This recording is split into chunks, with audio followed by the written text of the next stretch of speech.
Hello friends, in today's video we are going to discuss about the specific immune response, that is our third line of defense. So first of all, we will take here all the cells which take part in third line of defense. So first of all, we have here the lymphocyte of WBC. You may heard about the lymphocyte. The lymphocyte is of two types, that is T lymphocyte and B lymphocyte. T lymphocyte involves two types of cells: cytotoxic T cells and helper T cells, while the B lymphocyte has only B cell. And all these cells are in the naive form, that is, they are in the inactive form. They only get activated only when a microorganism enter in our body. So first of all, we will discuss in detail about all these cells, and then we take humoral response. Humoral response is basically the response against the microorganism in the body fluid, that is blood or lymph. And that very response, that is humoral response, takes place by these two cells, that is helper T cells and B cells. While the cell mediated response, that is when the microorganism has entered in our cells, then our cytotoxic T cells will respond to that very microorganism. So these very cytotoxic T cells will respond against the microorganism in cell mediated response. So first of all, we will talk about all these cells, that is B cells, helper T cells, and then the humoral response, and then we talk about the cytotoxic T cells and cell mediated response. So first of all, talk about the B cells. So the structure of B cell is like this. Suppose this is B cell and it has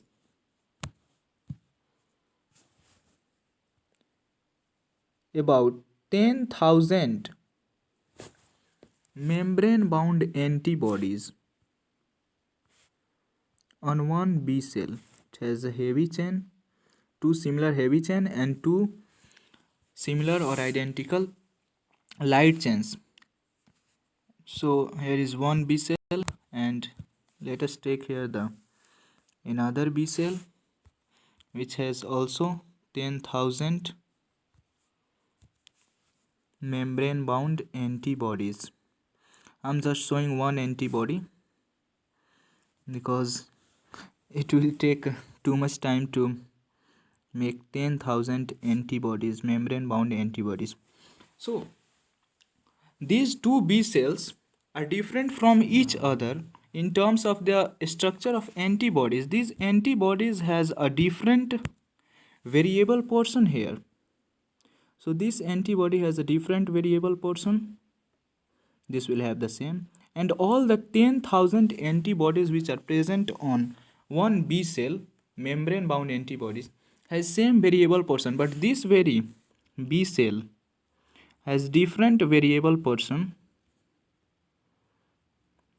Let me just take the other color so that you can understand better. So it has a different variable portion from that B cell. So this B cell will have different variable portion and this B cell will have different variable portion. So these are very specific, and all the B cells have different variable portions in their membrane bound antibodies.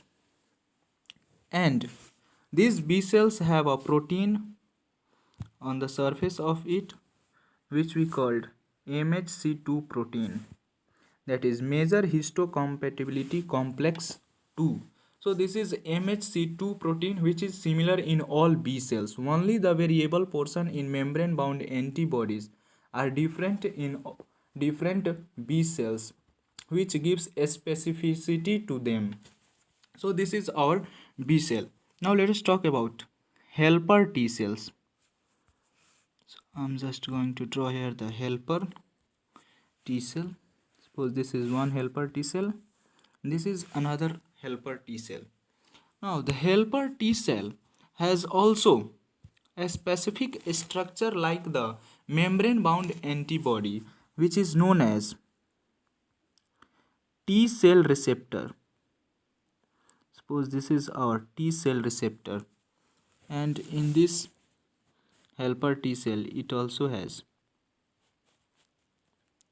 T cell receptor. But as we see that there are specific portions or variable portions in the antibodies, so here there is also variable portion in the T cell receptor. This will have different, and this will have different variable portion.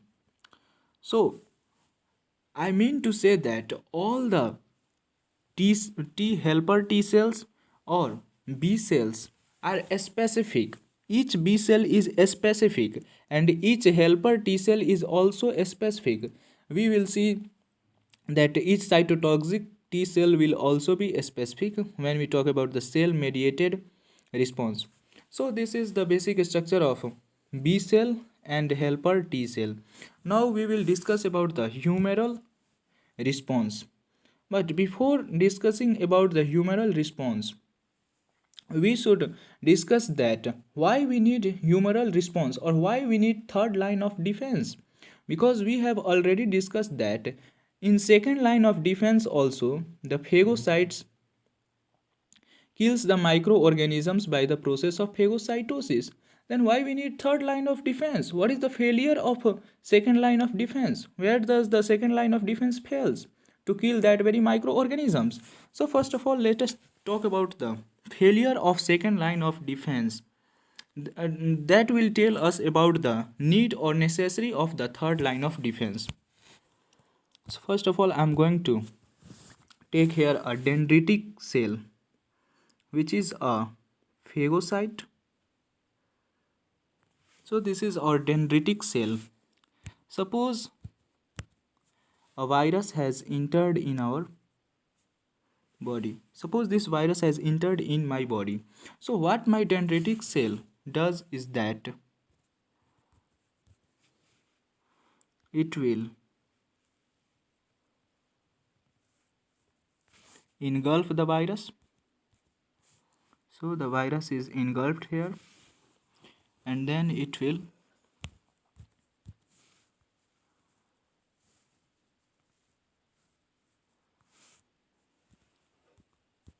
break the virus into pieces. So the virus has been broken down, and then it will present the virus, some part of virus, on a protein that is attached to it. That protein is called MHC2, major histocompatibility complex 2, which is present on the dendritic cells.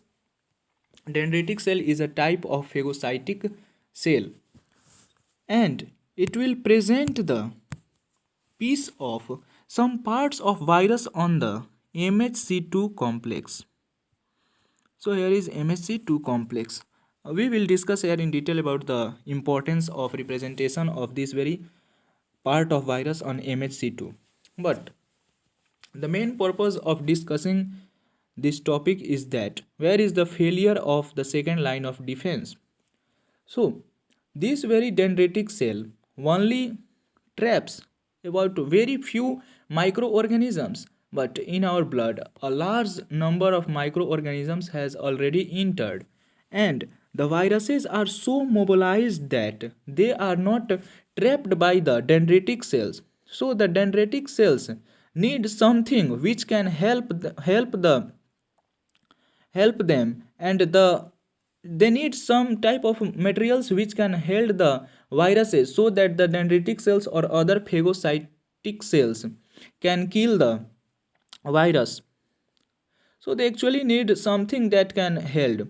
So what they do is that they take help of helper T cells. Now we will discuss in detail about how the helper T cells help the dendritic cells to kill microorganisms or to kill this very virus. So first of all, I'm going to draw here the dendritic cell,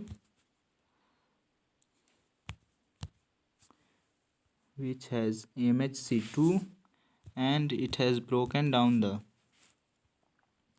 virus and present some part of the virus on the dendritic cell.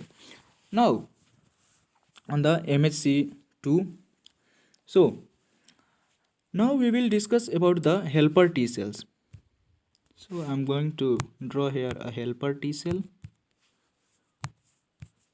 Suppose here is our helper T cell, and as I have already told you that it has T cell receptor which has variable portion. So it has variable portion.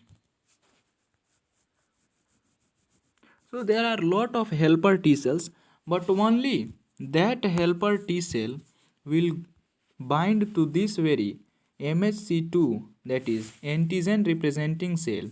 Only that very helper T cell will bind, which has a specific variation here, which has a specific we can say that it's like the key lock mechanism. So only those helpers T cell will bind here, which is specific to this very antigen. So this comes here, and it will binds to it, and then it starts proliferation. So this very helper T cell, as I have already discussed, that this is navy helper T cell because it is in inactivated form, but when it binds to this very antigen representing cell, then it undergoes activated, and it will proliferate and form two types of cell. So this very helper T cell will proliferate and form two types of helper T cells, having the same, sorry,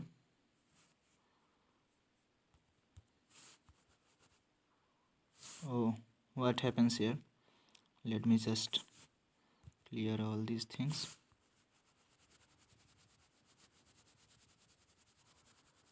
And it will have the same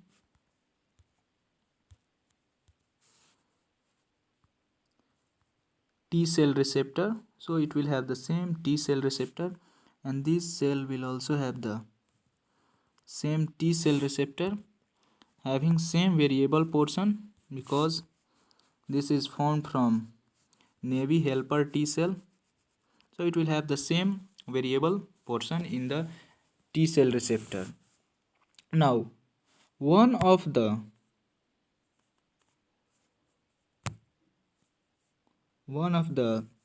helper T cell will act as memory cell. Suppose this act as memory cell, and this will act as effector cell. So the memory helper T cells are stored in the lymph nodes, and they are stored to act when the virus entered another time. They are stored for long period, and they get activated only when the virus entered another time. Then it will be easy for the helper T cell to recognize and response against that rapidly. Now this is the function of memory helper T cells. Now what is the function of effector helper T cells? What does it do? So the effector helper T cells will activate the B cell. Now the main purpose of discussing this topic is that we need something that can hold the virus so that the dendritic cell or other macrophages can kill that very virus. So what is that material which is needed for holding that very virus? So we are going to discuss about that material. So I am just going to draw here the dendritic cell, which we have discussed earlier, and it has its MHC2 complex, and on it there is a part of the virus, and then we have the effector helper T cell here. So here is our effector helper T cell, which has recognized that very antigen specific, and it will have the, what can I say, T cell receptor. It will have the T cell receptor and the variable portion here. So this is effector helper T cell. Now here we will discuss about the B cell. Suppose this is our B cell and it has the antibody on it, membrane bound antibody. This is our membrane bound antibodies, which has some variable portion here,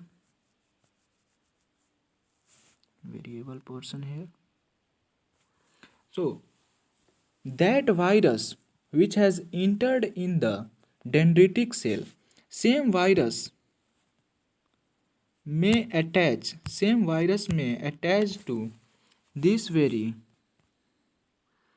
membrane bound antibody. Suppose same virus has attached to membrane bound antibody, only those B cell will attach to the virus which has a specific to that very virus, that is the variable portion should specific to that very virus. No other B cell can bind to that very virus if one B cell has bind to that very virus.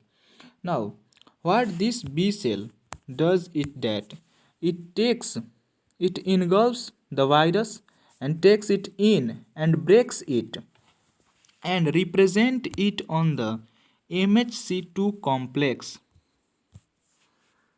I have already told you about the MHC2 complex. So it will, I'm going to show you here.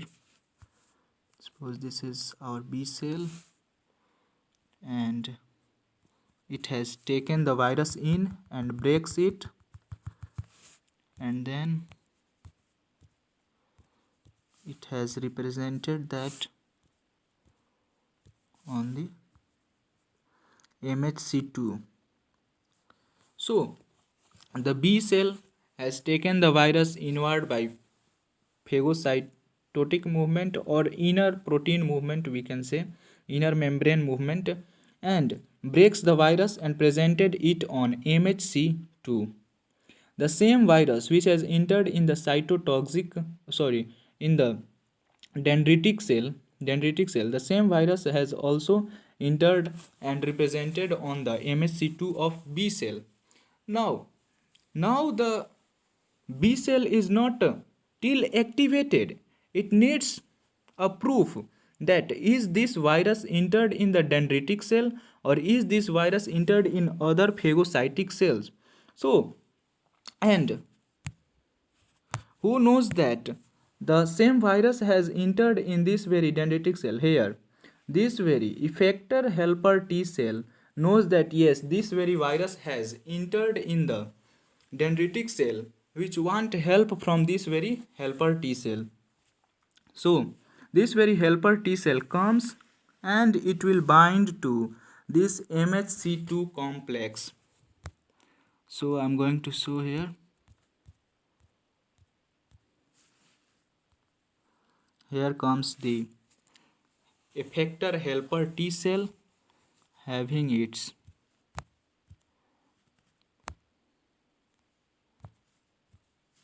T cell receptor here. So I'm not so good in drawing. So it will come with its T cell receptor and binds here. Now the B cell gets activated and it will start proliferation. And during proliferation, as the helper T cell produces two types of cell, effector helper T cell and memory helper T cell. As like that, the memory cell will produce two types of cell. I'm going to show here. This will produce two type of cells, and one of these is memory. Suppose this is, sorry, oh no, here's once again what happens here.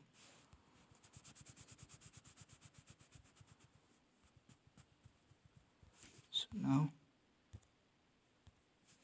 suppose this act as our memory cell and it is our effector B cell, or what we call the plasma cells. This is the cell, this is the effector cell, this is also known as plasma cell, which is actually going to act as antibodies factories, and it will produce a lots of antibodies. It will produce 2000 antibodies which will be specific to only this type of virus. It will produce 2000 antibodies per second. Wow, this is how fast our B plasma cells work. So the antibodies are produced. I'm going to show you. First of all, we shall clear the memory B cells.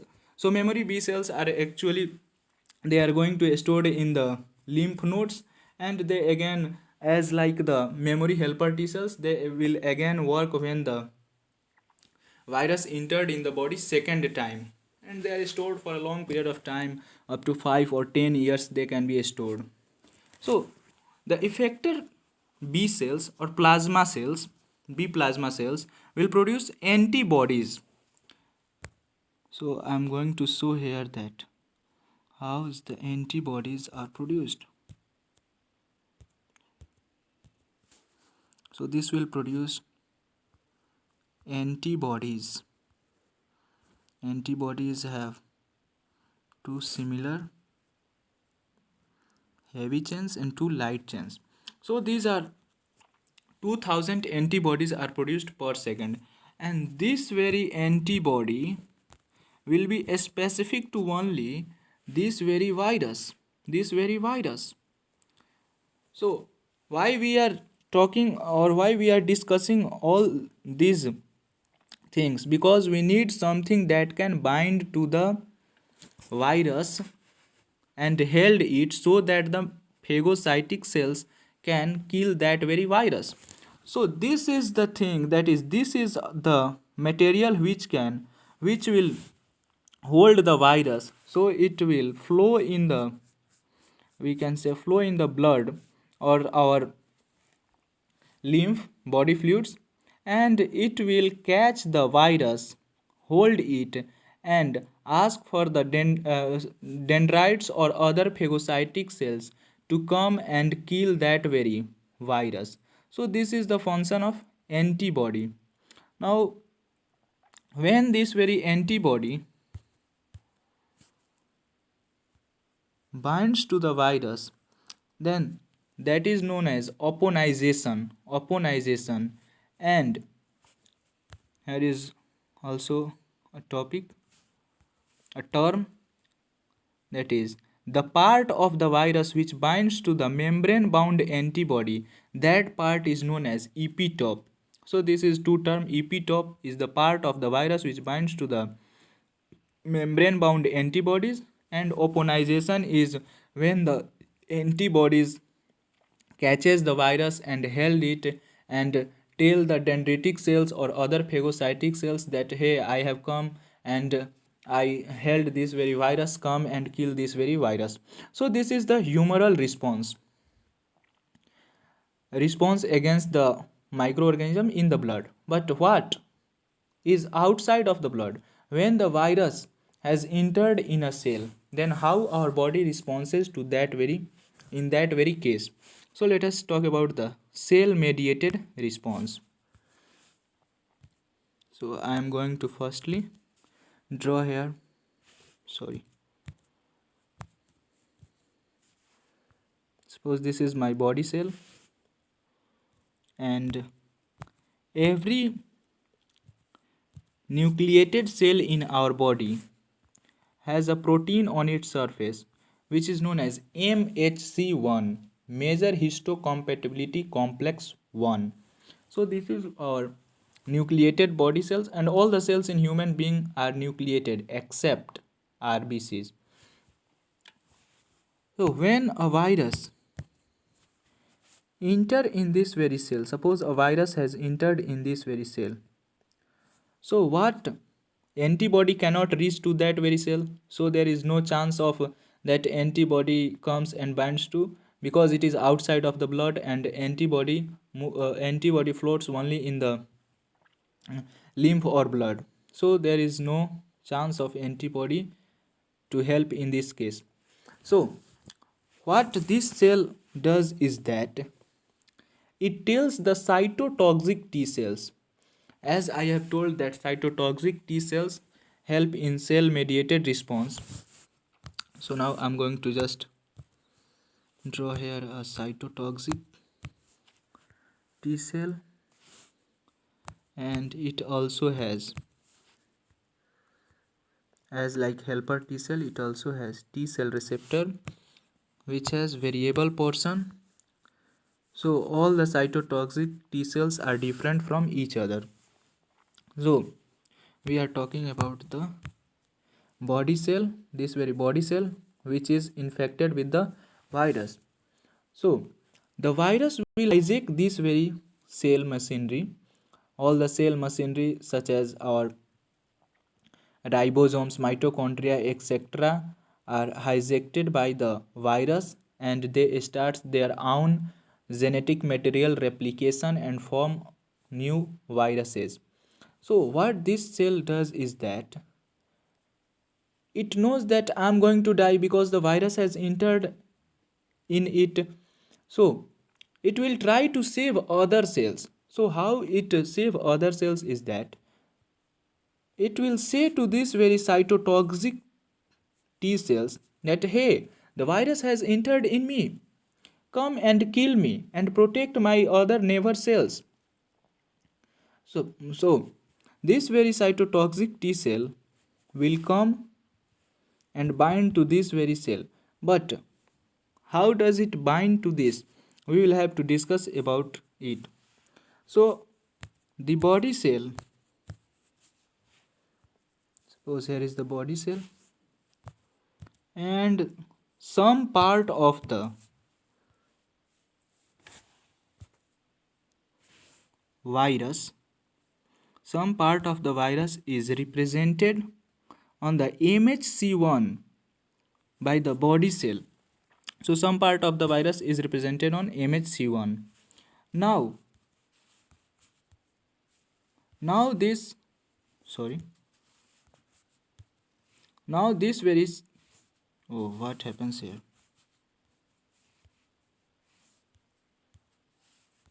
Oh, what is the problem here? Yes.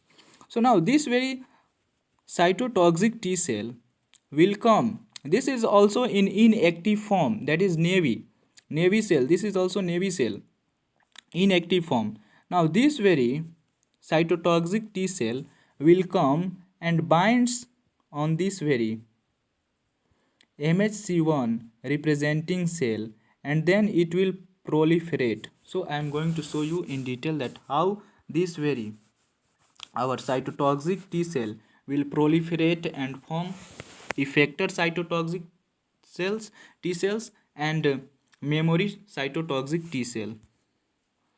So here it goes and bind, and then it proliferates to form two types of cells, that is memory cell. Suppose this is memory cell and it is effector cell. So the effector cell, this very effector cell will produce some chemicals such as porphyrins, which will make pores in this very cell which is already affected with the virus, and then kill this very cell. So this very cell is killed by the perforons, which is released by the effector cell. So if this cell will die, then the virus also is not able to replicate and will not spread to the body. And in it, the effector cells also releases some cytokines such as interferons that will alert the other body cells that get ready, the virus has entered, so be alert. And the memory cell is basically stored, so that when the virus entered next time, the body will respond to that very virus rapidly. So this is all our immunology, which I have discussed in detail. If you have any problem, then you can comment me. I will definitely answer and sort out your problem. That's all. Thank you.